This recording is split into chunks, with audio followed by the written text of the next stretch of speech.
Ladies and gentlemen, my name is Scott. Hey, yo. Is that a Jungle product? It's gonna be Jeff. The cream will rise to the top. Oh, yeah. And you're listening to all of the great action figures from our good friends at Hasbro. The Fullyposeable. Have your own WrestleMania with all your favorite figures. Wrestling figure. Each sold separately from LJN. Podcast. And we are the Mount Rushmore of professional wrestling.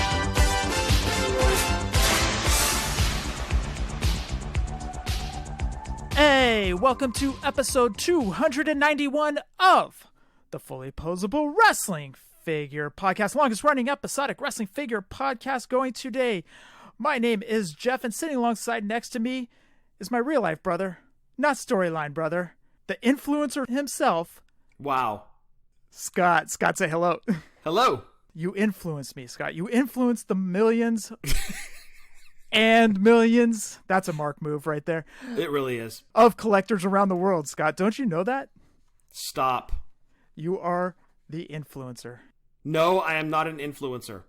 But I do want people to hashtag unlock the arena. That's going well. We'll get into that in a sec. You know what I was thinking is I think I'm going to have Jason Wolf draw you as a superhero, and it's going to have an I on the chest, and it's or SI, and it says, it'll say Scott Influencer, or SI for short. Wow, was this your plan? Like, let's open the show and attack Scott and use the word he hates the most. Actually, people find it kind of funny, so I'm just playing off of it. Sorry. People think it's so funny, and I can't disagree with them. I actually think it's kind of funny as well. Well, what's funny? That I don't like being called influencer? It's like when you call a big guy skinny, or when you call like Bobby the Brain Heenan Weasel back in the day. Right. I see. You can call me a bad influencer or a bad influence. Ooh, because yeah. As we had a discussion with GBM, we influenced him to get back into figure collecting, but that creates wallet heat. So in turn, I would say that makes us a bad influence. I'm okay with that. You know what else is wallet heat? Gas prices out here in California. And yuck. Almost $5 a gallon. Scott, what's going on, dude? Well, we talked about hashtag unlock the arena. I am proud to announce, and I guess this is a bit of toy spotting right off the bat, I hashtag unlocked the arena. For myself anyway, if it funds. I jumped in last night. I had to get in before that deadline of August 13th to get that Macho Man figure and the table, the headsets, all the goodies that come with that extra bonus, the pot sweetener, if you will. So hopefully, last time I checked, I think we were at about 62% funded. So keeping my fingers crossed, that happens.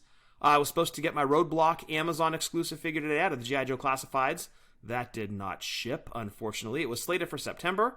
Then they moved it to today, which we're recording August 12th. But it didn't show. So I'm not really sure what happened with that. But aside from that, it's been in the hundreds. We had a raging birthday party on Saturday for Peyton's 12th. That was fun. A lot of whiskey flowed. Not to the kids, of course. To the somewhat irresponsible adults having fun in the kitchen. But it was a good time. We had a blast, and life is good, dude. No bang for me tonight. I am going off of rest. I'm going off nap time. In terms of podcasting, that's called au natural. Yes. As I said before, there's a lot of caffeine in nap time. That is true, I guess. It does refresh you. I have Miami Cola, and it was the last one in my work fridge, so I've got to restock. If anybody would like to get any of our shirts, head on over to Pro Wrestling Tees or whatamaneuver.net. You can follow us on Twitter, YouTube, Snapchat, and the Book of Faces at Fullyposeable, Instagram, Fullyposeable WFP. You can go back and listen to any of our past podcasts, any of them at all. All 291 episodes over at Podbean, Stitcher, iTunes, iHeartRadio, and Spotify. Please rate and review on iTunes. You can send us any audio questions, or anything else at all. Send it on over to fullyposeable.wfp@gmail.com. Scott, you are leaving for Vegas soon, right? Yes, sir. Wednesday the 18th. We're going to be on a flight at about 9:30, landing in Vegas at around 11 p.m. There is an all-you-can-eat sushi place over off of Sahara Boulevard, and they're open until 3 a.m., Jeff. Beautiful. Yes, it is actually Korean barbecue and sushi, both all you can eat. You can do a combo, or you can do either or. So I have a feeling we're going to touch down, get the Uber, hit the hotel, drop our stuff off, hit the hotel bar, jump in a cab, and go get all-you-can-eat sushi. And then the sake bombs. Nice, nice. It's going to be a good time. I take it you didn't purchase anything outside of the arena, right? No, I did not. I want it pretty bad, but I don't have really the time or the money right now to go get it. But it's the Bam Bam Bigelow Legends figure. I really want that figure. But aside from doing the ring, which technically I didn't pay for yet, because technically it hasn't funded yet, so that was kind of a freebie until the 22nd or the 23rd when it does fund. So I don't really have the funds right now to get him, so I haven't gone to Target to look because I don't want to tempt myself if he's sitting there on the peg. But I really want that Bam Bam figure, dude. Bam Bam is a sick looking figure, dude. Honestly, it is. It is, and you dropped off my Brutus Beefcake, the Legends figure, the Big John Stud Legends, and the Major Blood G.I. Joe Classify that GBM picked up for us. Yep. Dude, I've got to say, this is my first time seeing that Brutus in person. That's going into my top 10 for this year. It is outstanding. Look at the side of the box. Look at the figure. It's exactly the same. They nailed it. That is 85, 84 Brutus. And Mattel just did an outstanding job. Love that tag title. Got to get my hands on another one so the Hammer has one. But, dude, that Brutus Beefcake is outstanding. It really is, man. On the fence if it's going to crack my top 10. There's a good chance it will. But, yeah, you're 100% correct, dude. It is an excellent, excellent figure. And Mattel did a fantastic job on it. I like the variant as well. I think the variant is the best one with the blue tights. Yeah, it's excellent. I love the figure. And then the matted silver finish on it, or the dull look of the tag belt, looks fantastic as well. Yeah, I mean, to nail the tag belt as well, like they pulled it right out of 85. Well done, Mattel. I have a funny story for you. So I'm at the gym on Saturday morning, and I was about to go do cardio, and I get a text message from my coworker, Eric. And there's a picture at Alameda Target of one Macho Man hanging on the peg. And he had texted about 20 minutes before. And I go, "Oh, dude, are you still there?" And he goes, "No, I've already left." I was like, "Okay, I'm heading down there to pick up the Macho Man right now." Eric goes, "Okay, cool. I'm glad you're coming down because I hid it behind a couple of ambulances," which were the slambulances. And I'm like, "You hid the figure?" And he goes, "Yeah, I knew you were coming down." I was like, "You know what? This guy knows his stuff, man. He knows what he's doing." You know? Then you gave him a raise, right? No, that's not up to me. Oh, I see. Okay. Yeah. Well, let me say that you should give him a raise. Yeah. So anyways, he goes, "Yeah, it's behind a couple of slambulances below." I'm like, "Okay, perfect." Sure enough, dude. Get down to Target about 20 minutes later. Guess what's right there behind two slambulances? Macho Hopefully Man. the Macho Man. It is the Macho Man. Unfortunately, it wasn't the variant, but that's okay. I'm okay with that. It's a really good figure, dude. I love that Macho Man figure. It's excellent. Which means that they had that series at our Target, and I'm like, damn it. The Bigelow was here. John Studd was here, which we're cool on. I'm not really into the Scott Hall, so I'm going to pass on that one. Right. But at least I got one of the two, so I'm okay. That's cool. Yeah, that's great. Owen Anderson actually texted me a picture or sent me a picture on Facebook Messenger today, and he scored the Bigelow. So I was super happy for him, was telling him that one's on my list too. So congrats, Owen. That's a great looking figure. Wait, he didn't put a Bam Bam Bigelow behind two slambulances for you? It's kind of a drive, dude. I don't know about this kid, man. I wouldn't have been there in 20 minutes. He did the right thing. Scott, we only have a couple things of news, so we're just going to jump right into it. Zombie Sailor Toys signed Nick Gage to his lines, so the Heels and Faces has Nick Gage coming to Zombie Sailor Toys. Hello, ladies. Well, we are re-recording this segment because, well, I shouldn't say re-recording. We're doing a lead-in to what you guys are about to hear, because what happened yesterday on Friday the 13th was amazing. Yesterday, Friday the 13th, was the last day for the early bird access to get the Macho, the ring, Diesel, and the stage. What we weren't expecting was to also unlock Doink and the ring skirts. Dude, literally an amazing day in the world of wrestling figure collecting. There was so much excitement, and what I love most about it is we definitely sent that message to Mattel, which is what you and I and a lot of other people with podcasts have been harping on the last few weeks, is let's send that message to Mattel. Tell them we want more of these types of items in our collection. And how do we do that? We crowdfund this. We back it. We hit that number that they've put out there. And dude, not only did we hit that number, which was 5,000, which, as you stated, Jeff, got you the ring, got you the Diesel, got you the stage, and with the early bird access, got you that Macho Man. But above and beyond that 5,000 number that got you all of that, that number kept climbing. I had it on my computer yesterday watching it. Again, that was Friday the 13th. That 9 p.m. Pacific time or 12 a.m. East Coast time, that clock was going, and you could watch the number continually go up. Every time I hit refresh, it would at least jump by 5 people backing. And it was incredible. It was a great showing. It helped that people found the Klarna app. It helped that it was payday. I think the Macho Man sweetener that they added definitely helped. So everybody was wanting to get into that cutoff to ensure that they got the Macho Man with this thing. I'm so happy that we spoke with our wallets, and we're going to get an incredible item out of this. As you mentioned, Jeff, we're not just getting the initial offering with the 5K.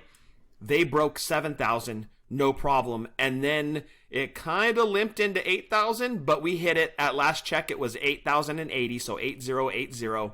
It fully got funded. There's no more tiers that we had spoken to Steve Ozer about on our interview. They locked it, or they capped it at the 2 tiers. We're getting Doink. We're getting the ring skirts. We're getting the full package of what they were offering for the 5K. I couldn't be happier. And this is such a message sent to Mattel, because had this failed, Bill McKenna basically said there's not going to be any more. Steve Ozer was a little more optimistic about it, like, okay, well, it's not completely dead, but, you know, it's definitely going to be a mark on this thing that, you know, I don't know if we're going to want to readdress this later. But what this does is we've unlocked the door now. We've opened Pandora's box, if you will, that we don't know what's going to come of it. But we do know that it is going to be good, because this opens up everything now. Everything is on the table for Mattel to discuss, because we funded this first one right out of the gate. Look, I'm not going to dispute at all that I really think that Macho Man played a huge role in this. Yes, it helped with Klarna with 4 payments. Yes, it helped that it was on a payday for a lot of people on a Friday. Regardless, the number really spiked up when people started looking at missing out on that Macho Man. And it paid off for all the rest of us that had already jumped in. They hit that 8,000 number. We get all of the unlocks. We get the amazing ring. 3 Ultimate Editions. I'm just in shock. This is such a great way for us as collectors to tell Mattel what we want. We did it with our wallets.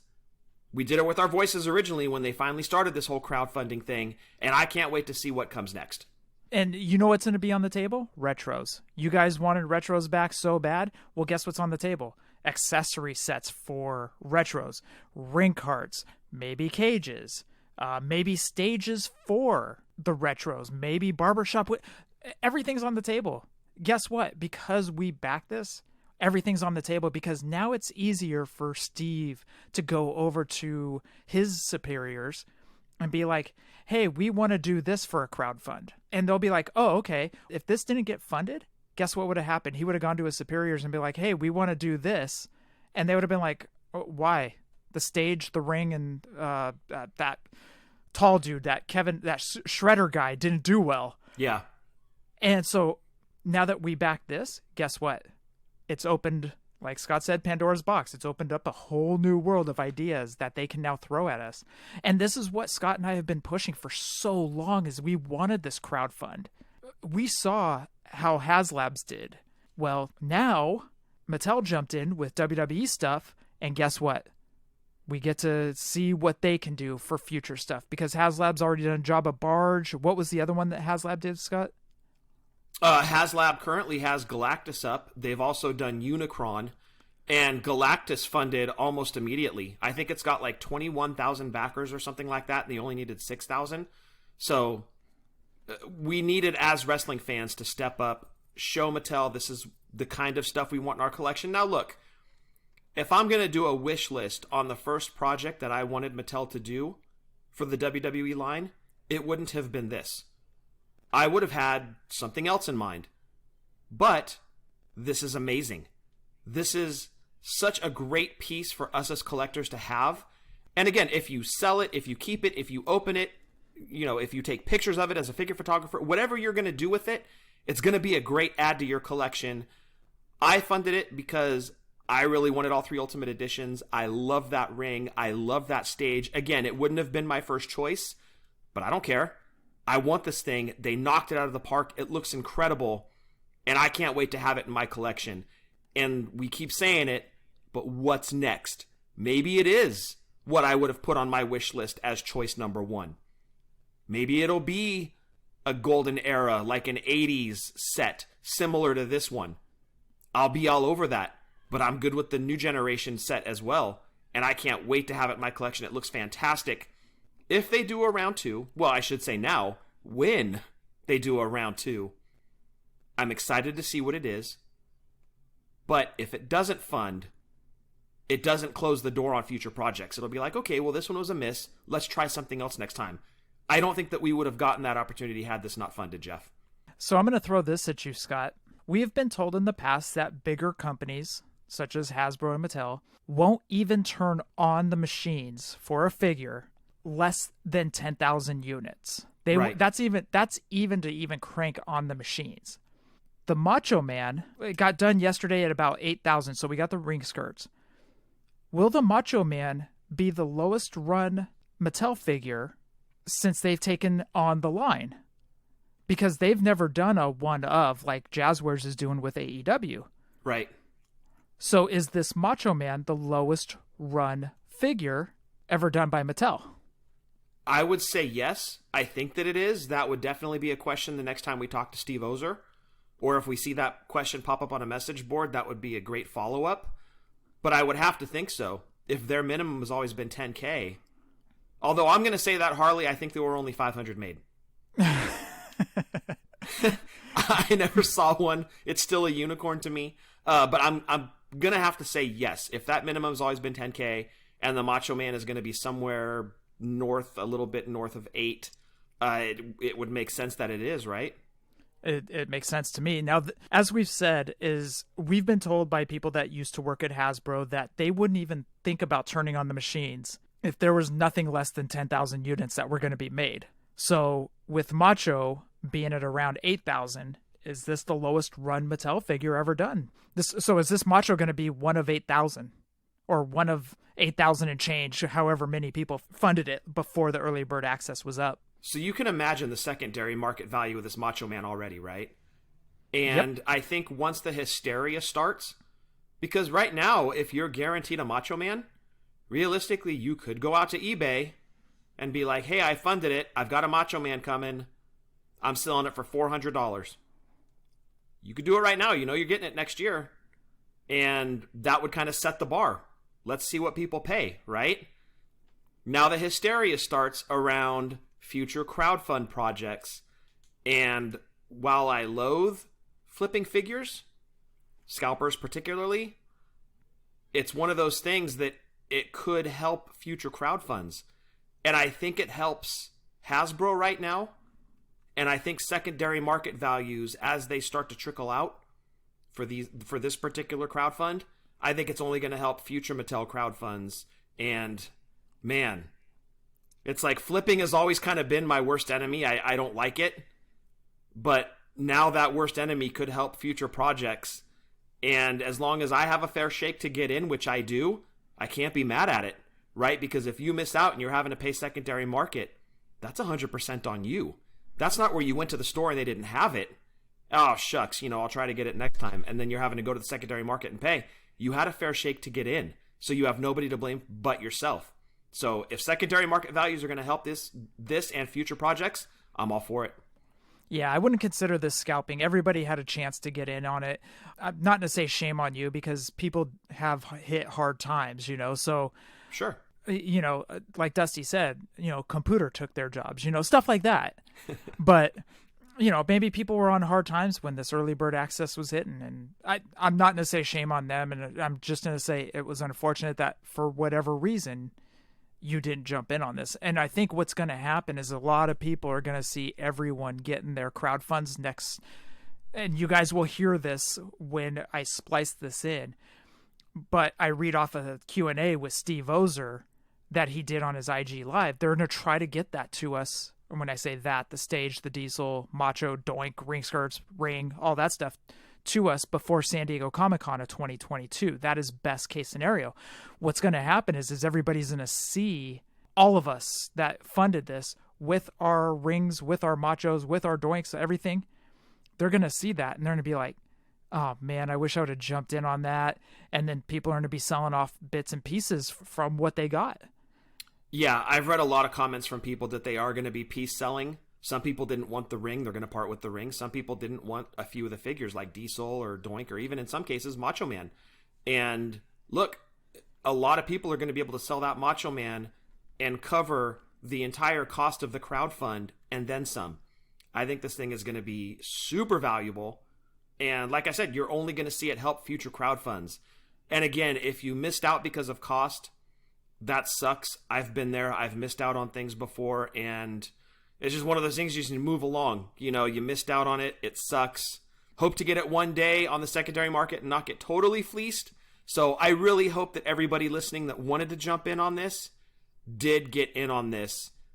It's a landmark day in collecting for wrestling figure collectors, and this isn't one of those things where this is some simple mail away. As far as I know, this is kind of the first of its kind, where we as wrestling figure collectors were told to put our money where our mouth was, because a lot of people wanted this. And guess what? We did. This wasn't a thing where you're collecting points and sending it into the manufacturer and getting a figure back because they already had it made. They are making this for us. So kudos, guys. Those of you that jumped in, that backed this thing, what an awesome day for us. And again, if you missed out and you're hearing this and you're like, damn, I should have gotten in, it's not too late. You still got time to get in, to get the ring, and you get the Diesel, you get the Doink, you get the ring skirts. Unfortunately, you don't get the Macho Man, but it's still a great package, even without the Macho Man. You can break it up into payments through Klarna, so hopefully that's an option for some of you, but what a great day to be a wrestling figure collector, dude. Incredible. We put our money where our mouths were. We're going to jump into what Scott and I were talking about on Thursday night, so you may hear some outdated stuff, but we wanted to do this little splice in a little bit more updated. But the reason we're leaving in the outdated stuff, we want you guys to hear how excited we were and like watching the numbers go up and all that stuff. As they were rising, Scott and I were like, yeah, this is awesome. You know, we're getting closer, 68% funded, 69% funded. Celeste, I'm just joking. We did it, guys. That joke will make sense in about 10 minutes for you guys when you're listening to this. But anyways, we will jump right into the outdated stuff. But also in that outdated stuff is also the Q&A with Steve Ozer that I read off. So, but Jeff, before we get into it, let's talk about the excitement of watching the number climb on Friday. I jumped on and it had gone from almost 70% when we were done recording to 90% when I first checked Friday morning. And I couldn't believe it. I'm like, holy crap, this thing's going to happen. And then you keep refreshing the page and that number keeps climbing. Before you know it, I think it was at lunchtime, I think we had hit 5,000. And it felt great. But then the number kept going up and you're like, okay, we're at 5,200. We're at 5,600. Okay, now we're at 6,000. Suddenly you're like, oh my gosh, we're going to hit tier 1. We're getting Doink. And then you keep refreshing and boom, tier 1 unlocks and we get Doink. And it's like, oh my gosh.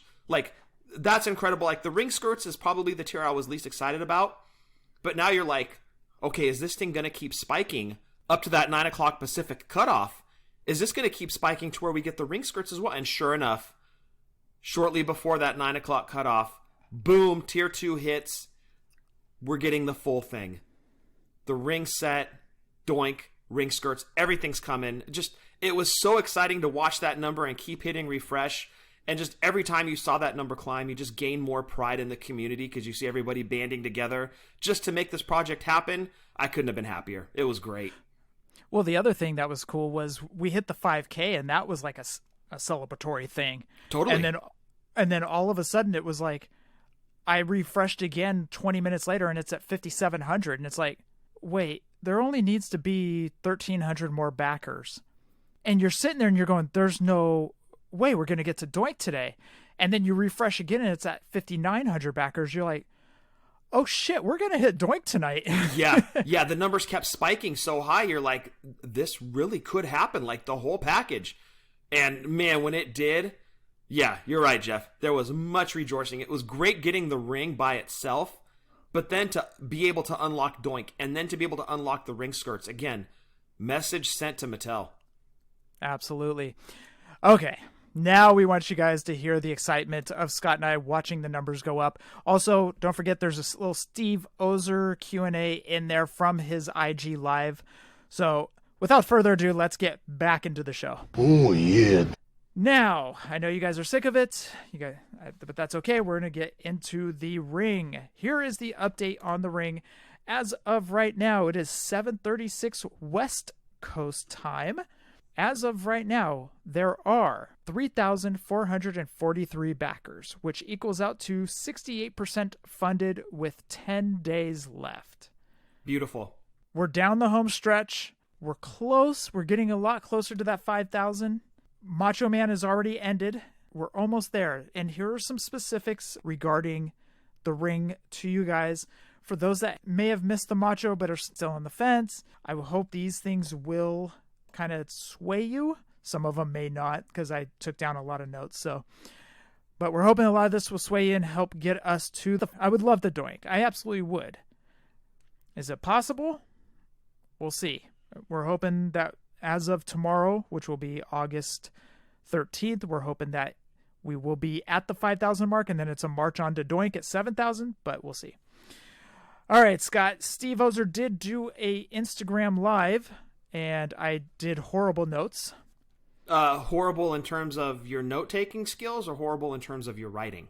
Both. Well done, dude. Let's hear it for public school education, ladies and gentlemen. Thank you. I appreciate that, man. Shining example. Okay.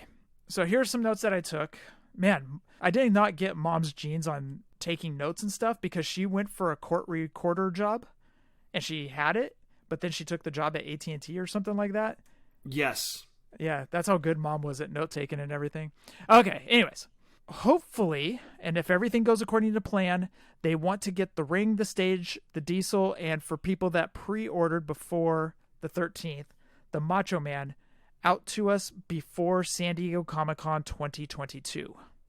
Okay. So mid next year. Correct. Okay. I guess that's fair. Well, I mean, everything's in prototype stage. You got to figure they still have to go through and make all the tweaks and from prototypes to what actually is put into boxes and stuff. So they still got to do some tweaks, but best case scenario, hopefully before San Diego Comic-Con 2022, those will be in our hands. Well, that's fair because it's about 9 months, right, to get the figure to the finished stage. So that's about right. Yeah, and now we got rings and stages to tool up and everything and get right. Yes. So LED lights to install on the stage. It's going to be beautiful. Someone asked, will Macho and Diesel and Doink ever get Ultimates if this does not go? They said no. Well, we've already had a Macho, but WrestleMania 10 Macho will not happen if we don't get to the 5,000 or if you didn't back prior to Friday. There is a Klarna app, and it's called Klarna, Klarna app. Somehow, this app breaks up the payments into 4 payments, which I don't know anything about Klarna, but... So you're looking at about, after tax and shipping and everything, you're looking at about $280. So Right. that would be about $70 a shot. Correct. Yep. The diesel, stage, and ring will come in special packaging. They're doing up the box art, which I will jump down below. The box art will be overall graphics. There will be no windows.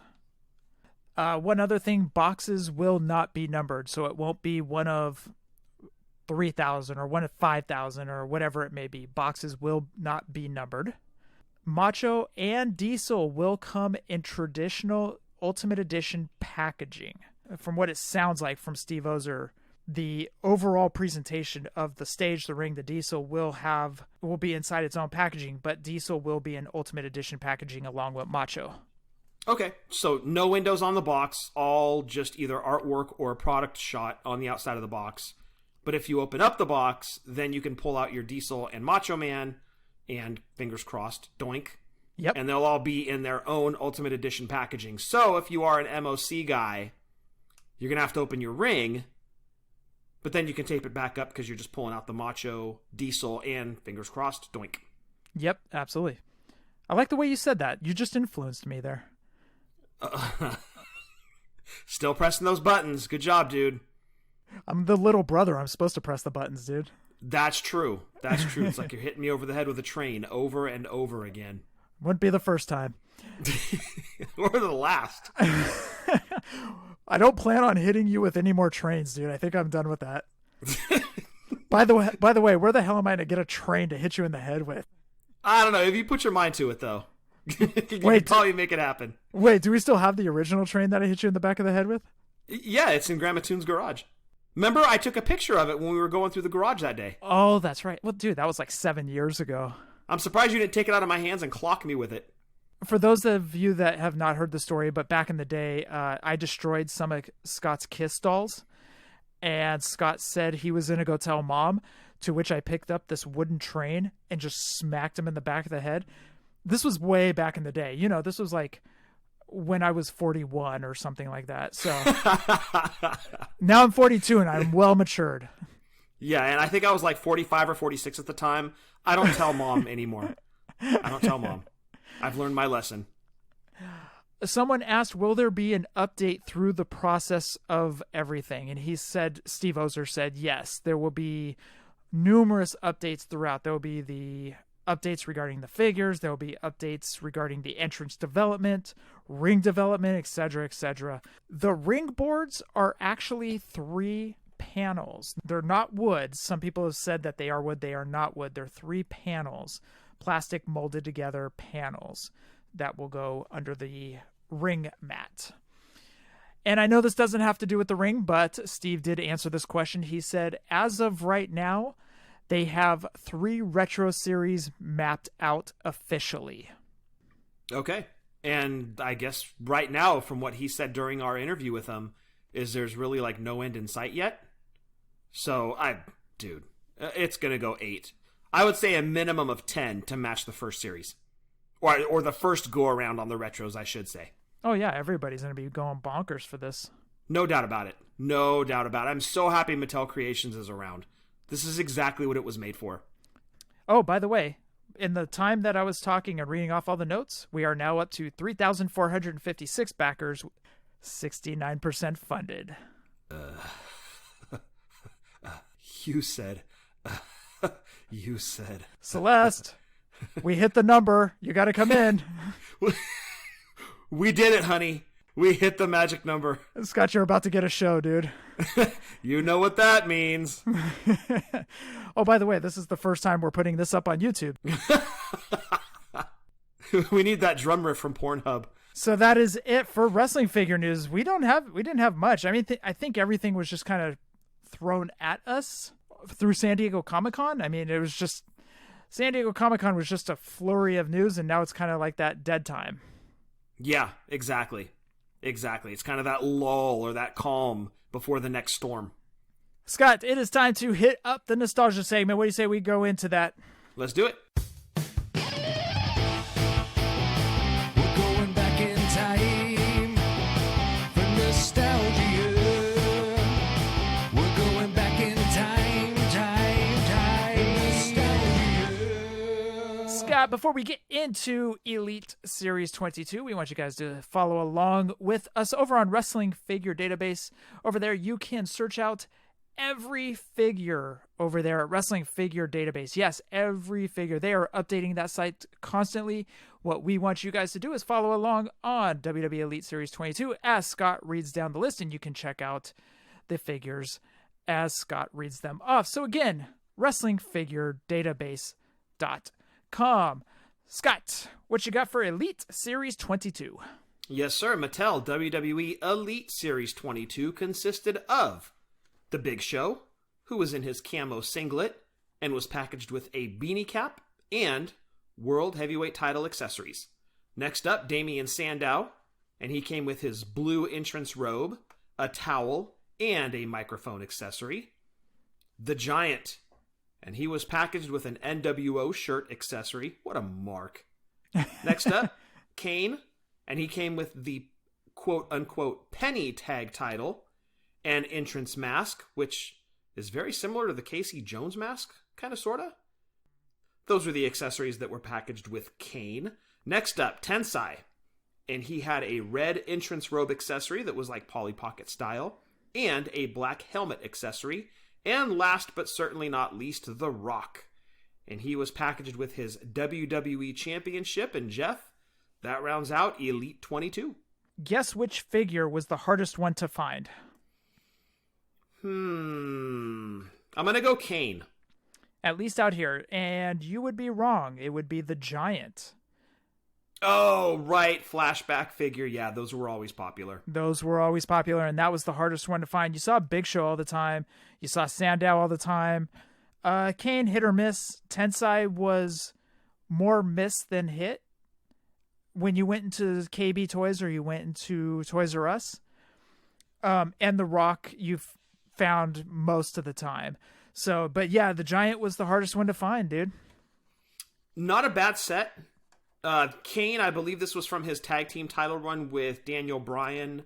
The Rock from his WWE Championship run after he defeated CM Punk. Good series. I thought it was cool that they did Big Show and the Giant in the same series. I liked that. I thought the Damien Sandow was excellent. Loved the entrance robe. Tensai, it was Polly Pocket style accessories, but for that figure, I think it fit really well. The Kane looked outstanding. And man, if I had to pick a favorite, well, I would say probably The Rock is my least favorite, but even that one was really well done. Favorite would be probably Kane if I had to pick one. But top to bottom, I wouldn't call it their strongest assortment by any stretch, but it's pretty strong. Every figure in here was really well done. Tensai looked really good with the red jacket and the helmet. I thought Tensai was fantastic and well dressed up. Agree. Kane was well done. Giant was well done. Damien Sandow was well done. Very strong series. I mean, very strong. I mean, you got The Rock in here. You got two great looking figures with Kane and Tensai, and then you have a flashback with the Giant with an NWO shirt. Great job by these guys on Elite Series 22. Yeah, I guess kind of the plain one, if you had to find a plain one in this, would be The Rock, just because he was in his ring gear, no entrance, anything on him, and then his championship, and that was it. Yep. It was just kind of a plain figure, but it was really well done. It was a good figure, but probably my least favorite just for that reason. It's just Rock from his there's no jacket, there's no shirt. It's just him and his belt, and that's it. But really, from top to bottom, a strong series from Mattel. I do have the Damien Sandow, Scott, and I was supposed to get him signed at Big Time Wrestling one night. Bret Hart was there, Santino was there, and it was supposed to be Damien Sandow. So I had the Sandow figure. I took it to work because it was going to drive from work right over to Newark because I was working in Tracy at the time. That day, Damien Sandow had to cancel. I don't know why to this day, but he had to cancel, unfortunately. Oh, that sucks. What color paint pen were you going to use? I was going to go pink.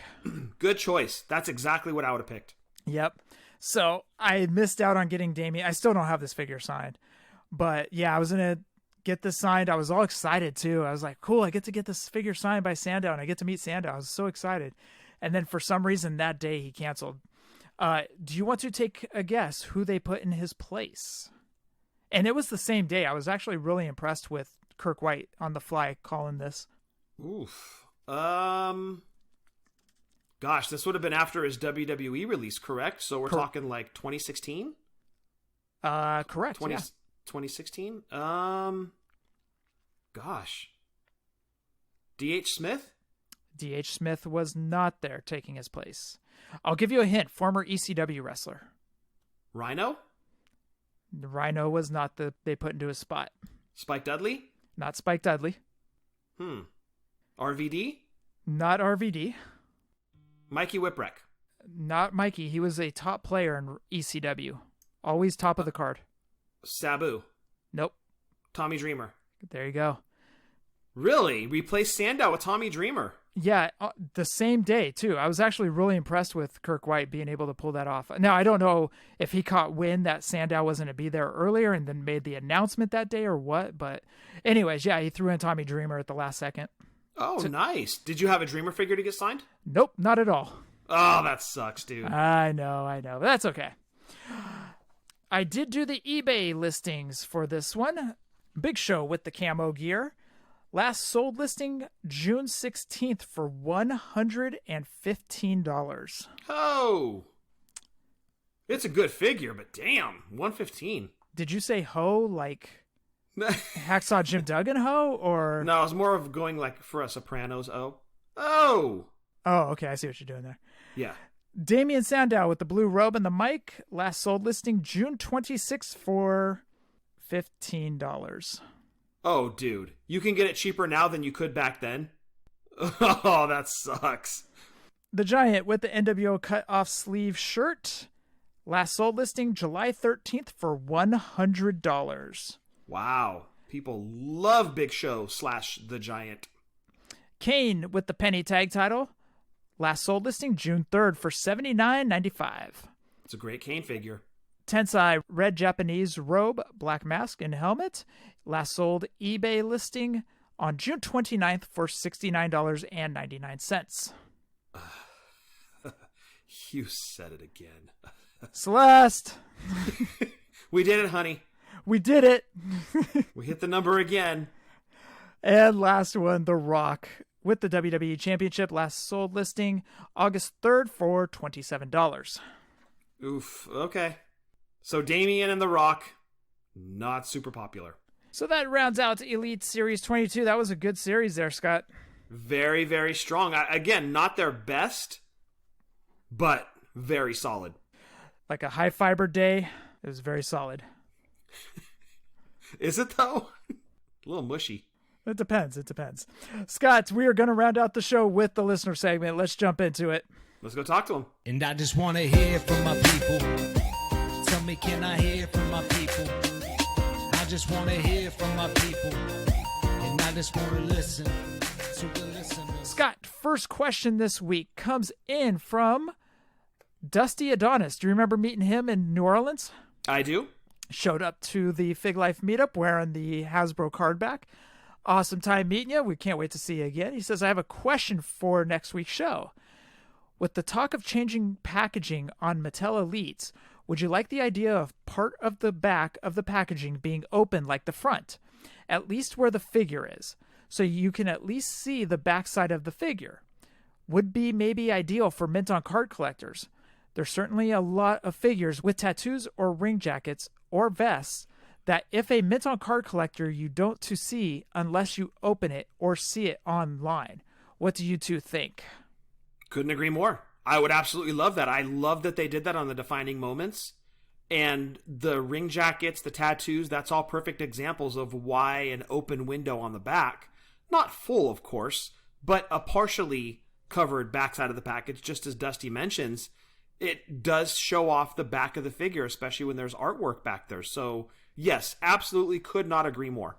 The earlier Mattel Elites also had those, where they were open on the back. So like series 1, 2, I don't know if 3 had it, but anyways, the earlier Elites had that opening on the back, just like the defining moments. And it was always a great touch because tattoos are on people's back and you can see the tattoo work. Or if they have their jacket on, you can see the back of the jacket and maybe they have a design on the jacket. So yeah, absolutely. I'm all in favor of having a cutout on the back. I've always considered that one of the best packagings where you could flip the figure around and see the figure from the backside. Yeah, as Dusty mentions, that's very, very beneficial to the MOC collectors that do want to see, whether it be a ring, whether it be a ring jacket or tattoo work on the back, would be nice to see that. So yeah, couldn't agree more, Dusty. Great suggestion. 100%. So I'm actually curious what they're going to be doing for the next packaging because they switch it out every 2 years. I'm actually curious where they're going to go with this next series of Elites.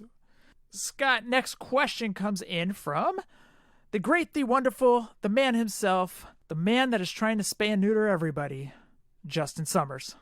Hello, Scott and Jeff. This is once again Justin Summers from Wrestling Cheers with my weekly question. I mentioned last week about how I bought a Sunny figure and how when I see her in September, I'm going to get it signed. Part of the reason why I bought that is because I did have something else of hers that I wanted to get signed, but I wasn't 100% sure exactly where it was. Luckily for me, it was exactly where I thought it was. And that would be the November/December 1996 Raw magazine. I'll give you a funny story about that in a second, but in the box that I found that in, I also found something else that at one point I rebought from my childhood. There are so many things within professional wrestling that you could collect. Obviously, figures being one of them. There was also the music albums, and another one was the magazines. First and foremost, did you guys have any experiences with the WWF magazine or any other wrestling magazine for that matter? Obviously, through our childhood and for you guys teenage years, there were a lot of wrestling magazines. If you did have experience with them, tell me, what's one magazine from your childhood, a particular issue that you are very nostalgic for?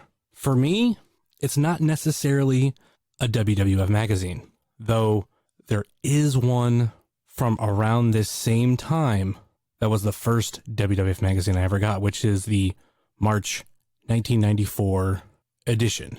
That was the first WWF magazine I ever received, and I got it from some friends at school.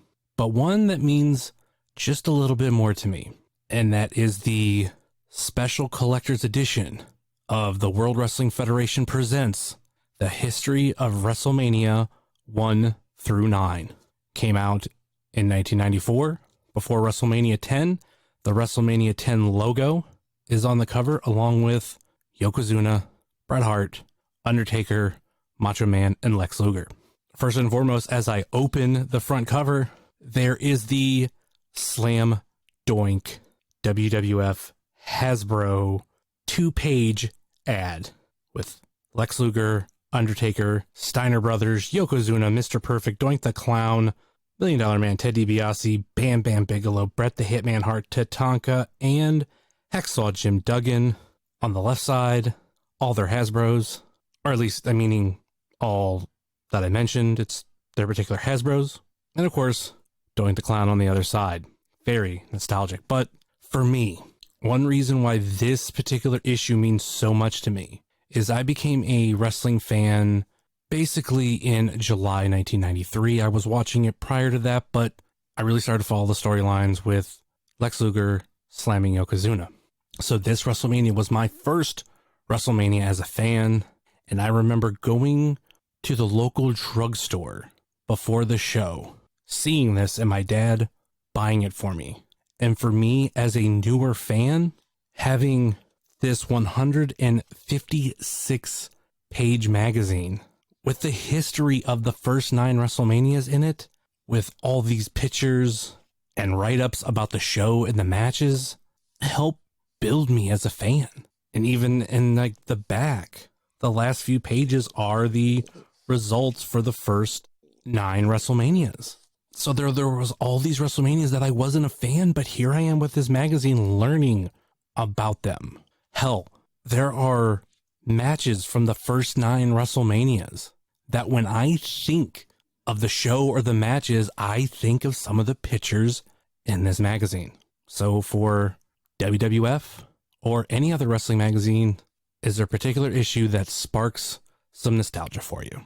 Before I go, I promised you a story about that particular Raw magazine. So the year is, well, I'm guessing it has to be 1996. I'm in the 5th grade, and I had a WWF magazine subscription. As a nice little bonus, they sent me a free copy of this particular Raw magazine. You know, with Sunny on the cover and like a green lingerie. For a 5th grader, this was really cool. I made the huge mistake of taking it to school. And of course, I showed one of my friends who was also a huge wrestling fan. he decides to be an asshole and take the magazine from me. Well, I'm not going to have any of that shit. So I go to get it back from him. Memory's a little fuzzy because it's been almost 25 years, but we end up getting in trouble. The magazine was confiscated, and we went to the principal's office. I got in trouble for having that magazine. Now, I didn't really get any punishment because, it's not actual porn, just a little risque. So when the principal took it from me, I never got it back. Now, this was a female principal, and I think it was instructions from my dad not to give it back to me. So what I'm guessing is it was thrown away. So some point when I was an adult, I bought another copy. So when I see that magazine, that is something that I think of. And of course, to have your sonnies spayed or neutered. But that will do it for me this week. Thank you for everything you guys do. You guys are awesome. And it's pretty crazy. At the end of this month, I will have contributed to this show for 1 year. Now, that doesn't mean 52 submissions, because there's been many weeks I've been told that my question is either on hold or don't bother sending in one this week because there's other things going on, which is fine, but crazy. We're almost at 1 year. Talk to you guys next week. Later. Thank you, Justin, for that. I wonder, are you going to talk to Sonny about the story behind that Raw magazine? I remember that magazine very well because when we got it, for some reason, Jeff never left the bathroom. I don't know what that was about, if he had food poisoning for 5 to 7 days. And Scott, I have to admit, I would go into the bathroom and I would take my Walkman and I would start lip syncing in the mirror. And so, that's the reason I was in the bathroom for a long time. Lip syncing. Is that what the kids called it back then? Yep. I was listening to Queensryche. I was listening to some Poison. Oh, good for you. You would have been proud of me about that, but the lip syncing thing I was embarrassed about. So, yeah, that's why I was in the bathroom for a while. I'm sorry, dude. No, actually, if you were listening to Poison or Queensryche in 96, that would have been actually very, very impressive. I can't even be mad at that. I think I still was. Yeah, it was like Typo Negative mixed in with some Poison, with some Pantera, some Slayer, and then I'd switch over to Crew, and then I'd listen to Nelson again. Yeah, dude, I was all over the place. Very good. Thank you. Very good. So, Justin, if it was me, we kind of talked about it last week that you always want to tell a story or have something for the person you're meeting. Sonny might enjoy that story. I don't know. I would probably share it with her, but again, that's me, and I had an uncomfortable moment with Sting. Well, I wasn't uncomfortable. Pretty sure he was, but I would probably tell the story. What the hell? But we actually had a WWF magazine subscription. Man, it went to both of us, Jeff, and then I moved out first, and then you started just getting the magazine. Yeah. And even after you had moved in San Leandro and then moved to Alameda, you were still getting the magazine off of that original subscription. So, yep. It went all the way to the end of WWF magazine or WWE magazine, right? Correct. And actually, funny thing is I just found the very last magazine still in package, wrapped up, in my dresser the other day. Oh, wow. That's crazy. I know, dude. It's still in the packaging, still pristine, mint. It's been flat. So, yeah, it's kind of funny. I just found that the other day. It's funny this question came up. That's awesome. But not only did we get WWF magazine, we did buy a couple of issues of the WCW magazine that had come out. But we were big fans of Pro Wrestling Illustrated, Inside Wrestling, Wrestling Eye, and funny story about Wrestling Eye. Well, let's go to the WWF magazine real quick. One of my favorite covers is the one where Macho Man was clutching the Intercontinental title. Yep. That's one of my favorite covers ever. But going back to Wrestling Eye, we used to go to this little liquor store. I want to say it was in San Leandro. Might have been Hayward? It was the border of San Leandro, Hayward area. Okay. It was called Town and Country Liquor, and they had a huge selection of wrestling magazines. One of the biggest I had ever seen. Up to that point and since, had never seen a bigger collection of wrestling magazines for sale. Funny part was they had all the regular magazines on one side, and then on the other side of the aisle, they had the adult magazines. Not trying to get our dad in trouble here, but this is how this would go down.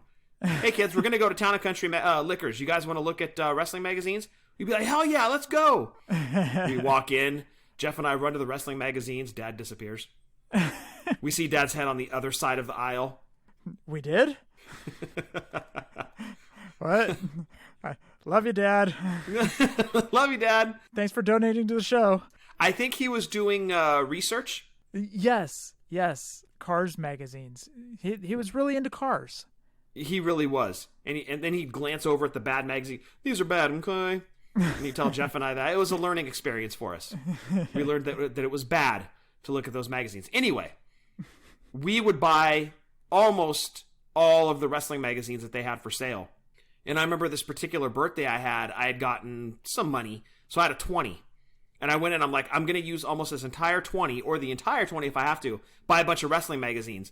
So we walk up to the cash register, and I had, I don't know, probably 6 magazines, wrestling magazines, set them on the counter.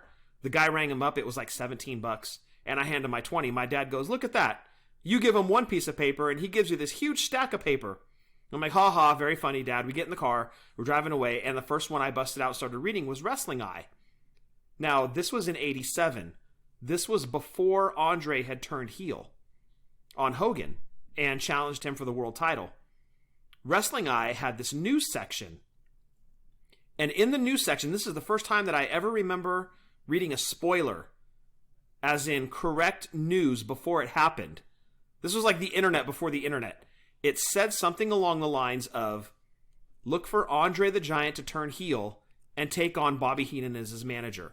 This was shortly after the Machines had disbanded, and Andre had been off TV for a little while. So I didn't know where Andre was. I hadn't seen him in a while. And then I read this bit of news. And I was, 12 years old, I think? 12, maybe 13? And I'm like, this can't be right. No way. Andre is not going to go bad and take on Heenan as his manager? That's ridiculous. Well, sure enough, like a month later, here's Andre on Piper's Pit challenging Hogan at WrestleMania 3, and I was like, wait a second. How did they know that? And that was kind of my first introduction to wrestling spoilers. News before it actually happened. So that was Wrestling Eye. That was one of my favorites. And because of that news tidbit, stayed one of my favorites until they stopped making that magazine. But yeah, Jeff and I were all over wrestling magazines back in the 80s. It was required reading for us. It really was, dude. Like, I remember we'd go up to the lot. Our parents owned a piece of property up in this on this island called Bethel Island. We'd always stop off at the bait shop, and at the bait shop they had the Wrestling Ring or Wrestling Eye, or they had another section of wrestling magazines that we couldn't find at Town and Country, or we hadn't gone to Town and Country for a while, so we'd pick it up at the bait shop. And then we would go fishing on our parents' property. And while we're sitting there, we cast our line out. We'd be holding the pole, or we would be putting it in the fishing rod holder. And we'd be sitting there reading wrestling magazines. And it's just one of those happy memories that we have with our parents, because they would always be like, all right, let's get some clams for the bait. And then we'll also, if you guys want a couple wrestling magazines, so we'd run over to the wrestling magazines, grab, okay, we haven't seen this one, Scott. Oh, is the new Pro Wrestling Illustrated out? No, we've already got this one. Okay, so I got the Wrestling Ring. What's that one? Wrestling Eye? Yeah, let's grab that one. And it was just fun. It was just happy memories doing that with the parents. Yeah, and then we'd also get articles on non-WWF or non-NWA territories like World Class or the AWA. And that was cool because we weren't able to watch that all the time. So we'd get updates on what was going on. They'd always have like a top 10, for the tag teams and the singles wrestlers in those territories. So you could kind of stay on top of the entire wrestling world in one magazine. So I have very much like you, Justin, very, very fond memories of reading all those wrestling magazines in the 80s and 90s. And just when Raw magazine come out, oh boy. Like Scott, I remember the Savage one. With the other one that I remember really, really well was the one with the Rockers and the Split. It was like a center. You open up the magazine, it was like right in the centerfold type thing. That's right. And it had the Rockers, and it was kind of had that torn look. Everybody knows what I'm talking about. That's one of those other memories where I'm like, oh man, they're predicting the Rockers are going to break up. Well, they have been fighting on TV lately, but they'll get back together. They're the Rockers. They're the Midnight Rockers. They go back to AWA. Man, there's no way. They're like brothers. They won't break up. They're like the Young Bucks. What? How dare you compare the Young Bucks to the Rockers? Will you stop? The Young Bucks weren't even wrestling. That you missed the joke on that one, Scott. Sorry. I guess I did. Yeah, they weren't even around at that time. That's the funny part. Nor should they be mentioned in the same breath. Oh, please. Get out of here. Will you stop? Them and their mud show crap. What are you, Jim Cornette? Just kidding. Moving on from that, I loved that they had the product catalog inside. And they always had the wrestlers wearing their own shirts. Yep. I loved that. And you know what? Another thing that I loved was that if you would go to a WWF house show when you were younger and you got the program, it was different articles than what was in the WWF magazine. Right. And I love that. I absolutely love that because felt like it was something different. Yeah. So you'd go to a house show and you're like, I've got to get the program because I want to read these other articles. Exactly. Yep. And so you'd be like, okay, these are new articles that aren't in the WWF magazine. Nostalgia is like a hell of a drug, dude. It really is. Oh, God. Anyways, Justin, thank you for sending in your question. By the way, you got to show us what you get signed by Sonny. Yeah, and are you going to tell the story? I hope you do. Scott, we need to move along to the next question. That is from JT. JT says, hey, Jeff and Scott. JT here, back with that weekly question. This week I wanted to ask you guys, what's your favorite summer vacation spot? Mine is Cape May in New Jersey. While Cape May isn't the most exciting Jersey Shore town, it's the one I have the most memories of. Memories include going to a beach called Sunset Beach that had a perfect view of the sun and was where horseshoes crabs would migrate.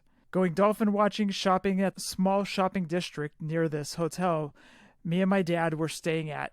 And while not exactly in Cape May, staying at a campground and going to an amusement park around the area. Again, while not the most exciting shore in Jersey, it is the most relaxing and perfect for one who wants a nice, chill, peaceful vacation, which is what I needed after hearing Bronson Reed got released from WWE, meaning we are not getting his Bam Bam tribute attire elite. Thanks, Vince. Jay, man, after these rounds of cuts, man, it's kind of scary, all the figures that we're going to be losing. The Fiend. Yeah. That Bronson Reed. It's just, man, we didn't even talk about these cuts. And I know everybody under the sun is covering these cuts, but man, it's like, when does it stop? Like the cuts, they can't be that low on funds. They're WWE, right? Well, we've had conversations about the roster getting so bloated and not having enough TV time to feature everyone. So in essence, you're paying guys just to do nothing and just be on the roster or not compete for another company. Doesn't make a lot of sense. And as a wrestling figure collector, yeah, it sucks because now there's certain figures we won't be getting. No more Aleister Black figures. No more Braun Strowmans. Not that we needed more Braun Strowmans, but no more Brauns. No more Fiends. No Bronson Reed Elite, possibly. So, yeah, that sucks. No Mercedes Martinez.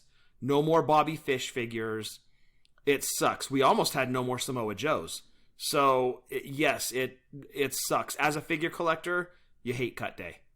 It's almost like okay, the cuts are going to stop. Nope, here they come. They keep just coming left and right. And you're just like, okay, when's this going to stop? But like you said, okay, the roster has been bloated for a while. We understand that. But you have NXT and you're releasing some important names off of NXT. Bronson Reed he was their North American champion. Correct. Not that long ago. Yeah, and he just dropped 2-3 weeks ago? Yeah. It drives me nuts. Anyways, that's not what we're here for, though. We're not here to gripe about wrestling. Because, at the end of the day, yes, we have opinions, but we're not in the back. We're not businessmen that are running this billion-dollar corporation. We don't know what's going on in the back. We can be upset and all that stuff, but guess what? We're still going to watch SummerSlam. Right, Scott? I'll be there in person. Is that still a go, by the way? Yes, it is. Just got to wear a mask. Oh, that's it? Yeah, I'm going to wear my Super Dragon mask. You have a Super Dragon mask? You bought it for me. I don't know if that would count as a mask, dude. We'll find out, won't we? Are you really I'm going to go walking in. Are you really wearing a Super Dragon mask? No, probably not. It's going to be like 167 degrees there from what I understand. So wearing a Super Dragon mask is not in my best interests. Even if I stay hydrated. Gotcha. Favorite vacation spot? Disneyland or Vegas? Really? Disneyland or Vegas, favorite vacation spot. Where else would I go, dude? Well, I break it down into family vacations and vacations for the wife and I. Okay. So, family vacation, Disneyland. For obvious reasons. It's a family place. For the wife and I, New Orleans. Oh, New Orleans is a good spot. Good call on that one. Yeah, I love New Orleans. I cannot wait to go back. We've kind of been having conversations about when we're going to try to visit again. We love that place. Every time we go, it's just been an amazing trip. And I can't wait to go back, both for the family trip to Disneyland and for the wife and I to go to NOLA. Just absolutely love New Orleans. Last time you were in New Orleans, you were offering Xavier Woods alcohol. Yeah, a partially drank, not by me, fifth of vodka. Yes. I promised to help a person find their Uber that was on the way to pick them up. I reneged on that agreement. Walked away with their fifth of vodka that had been partially drank by them and deposited back onto the street, Bourbon Street to be exact. And then you're like, dude, Xavier's here. I go walking up with the said bottle of vodka that was partially drank and offered it to Xavier Woods, and he politely declined. Thanks, Hova, for getting Scott drunk, right? Oh my gosh. I will forever blame Hova for that. Brandon was pouring, what were those vials into your slushy or something? Yeah, I think it was 151. 151, that's it. That was hella funny, dude. Oh, I'm glad you had fun. Oh, I had a great time. And then the funny thing is you offered to find this girl her Uber, and then you walk away with her vodka. Well, to my credit, to be fair, her friend came up and was helping. And her friend was only slightly less drunk than her friend. So, I'm sure they managed. But hey, it's not every day you get a chance to meet Xavier Woods on Bourbon Street. What am I going to do? Stick around and help them? No. I'm going to go say hi to Xavier and offer him a drink. And then tell him all about how your kid is a huge fan of New Day. Yes. Not embarrassing at all. For me. Until the next day when you informed me of everything, I had to send Xavier a tweet. You know what? Send him the picture of us and send him another apology 3 years later. I will not. Dude, I still feel bad about this. Sorry, man. Xavier. My bad. And my daughter still loves you. And then later on that night, you serenaded Kota Ibushi. He loved it. He still talks about it. Does he? I'm sure he called Kenny Omega right after it happened. He's all, dude, you're not going to believe this. They started singing the Kota Ibushi song to me. He loved it. He was jiving to it in the store. I saw him. You were such a party. It was a good time. And that, again, that's why NOLA is my favorite vacation spot for the wife and I. Thank you, JT, for your question. Scott, that rounds out the show. We want everybody to check out WrestlingToyTracker.com, where you can check out the carded and loose prices of LJNs, Galoobs, Hasbros, Just Toys, Bendums, Defining Moments, and Retros. So head on over to WrestlingToyTracker.com. Also, check out Breaker and Bane's Power Hour. All these shows can be found on iTunes, of course. Breaker and Bane's Power Hour. TB Toycast with Travis and Breaker. This past week, they did Viewmaster, Scott. Loved the Viewmaster. Absolutely loved it. See, I did too. Breaker was kind of like ho-hum on it. I loved the Viewmaster, dude. Because like I used to get the Dukes of Hazzard or the Knight Rider ones and just sit there for seconds and go through all the slides. Sit there for seconds. And then I would toss the disc away. And then I'd pop in another one and watch Knight Rider. Chuck that one away. Then I'd pop in Smurfs. Chuck that. I love the Viewmaster, dude. It was great. I had Kiss Viewmaster reels, Batman, just absolutely adored the Viewmaster back in the day. Yeah, absolutely. But we want you guys to check out TB Toycast with Travis and Breaker. Check out our good buddies Doing the Favor, where they do a sports show, wrestling show, and so much more. And check out their website, doingthefavor.com, where you can listen to the shows and check out the SKUs and UPCs for wrestling figures that link up to Pop Finder and Brickseek. Again, doingthefavor.com. We also want you to check out Positively Pro Wrestling Podcast on iTunes. Chick Foley Show with Seth, Marco, and Sheena over at the Chick Foley Show, of course.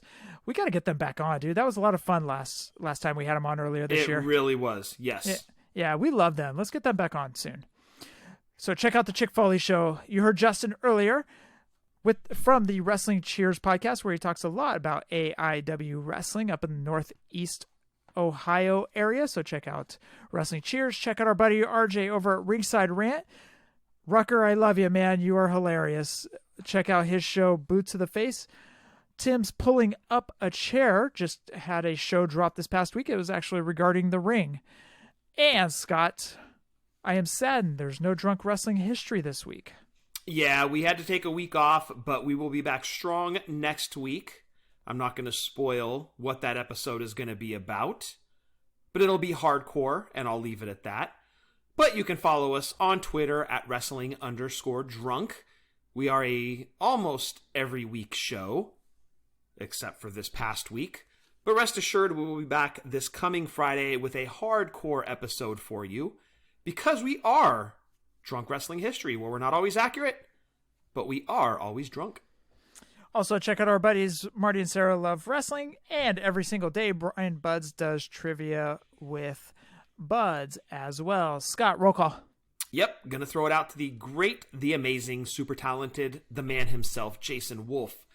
Jump over on his website, Doyle, that's DOYLE, draws.com. Get in touch with the man himself, commission some artwork, buy his existing artwork, and check out the work that he's done on custom Hasbros. Amazing job by Jason, super talented artist. Get in touch with him over at doyledraws.com. And Jeff, that rounds out roll call. I got to commission him to do some artwork on Scott the Influencer, the superhero. Wow. I'm glad you ended with that. This is your Christmas present. Oh, thank you. It never gets old. Keep it coming. I wonder how many people will back me on that. I need to start a GoFundMe to get this backed. Don't make an action figure, please. Dude. Don't do it. I know it was going to come up at some point, and I'm telling you right now, don't do it. This is going in your DTOLF. I will punch you so hard. In fact, I will never stop punching you. I will spend the rest of my life until I drop dead punching you. You can pick up all the trains you want and try to swing them at me. I will not stop.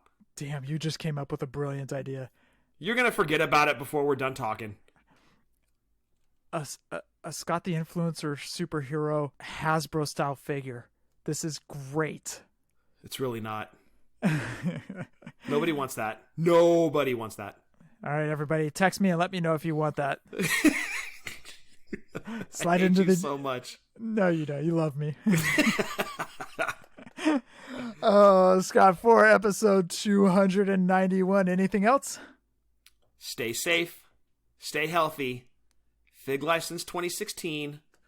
And before we get into the last bit, if you're going to be in Vegas for SummerSlam, enjoy the event. When the event concludes, head over to Hazel Cafe at Mandalay Bay, and I will be hanging out with Adam and Eddie, the Drunk Wrestling History crew. We'll be wearing Drunk Wrestling History t-shirts. I'll be wearing my Super Dragon mask and partaking in some whiskey. Come hang out, have a drink. Again, that's the Hazel Cafe over in, I think it's called Hazel. It's Hazel something. It's cafe, bar, something like that. It's in Mandalay Bay. It's where all the drunkards after SummerSlam are going to be. Come hang out with us. We'll be there after the show. Hope to see you guys there. And happy toy hunting. Great plug, dude. That was actually better than the one that was actually on the show last week for Drunk Wrestling History. Oh, wait till you hear the one next Friday. Oh, I can't wait. I want to thank everyone for listening to episode 291. Scott didn't say it, but I'm going to say it. Get yourself vaccinated, please. Hashtag Fig Life. Adios.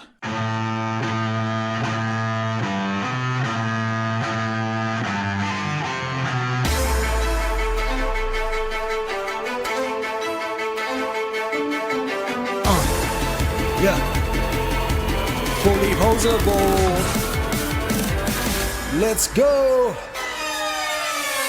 Jeff and Scott, the Toon Brothers, busting out the ring. But we don't take it out the box, MOC.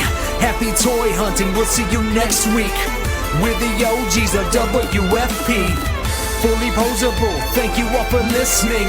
It ain't no storyline, real life siblings. So everybody go and do your toy spotting. Hashtag Fig Life, adios from the Kings.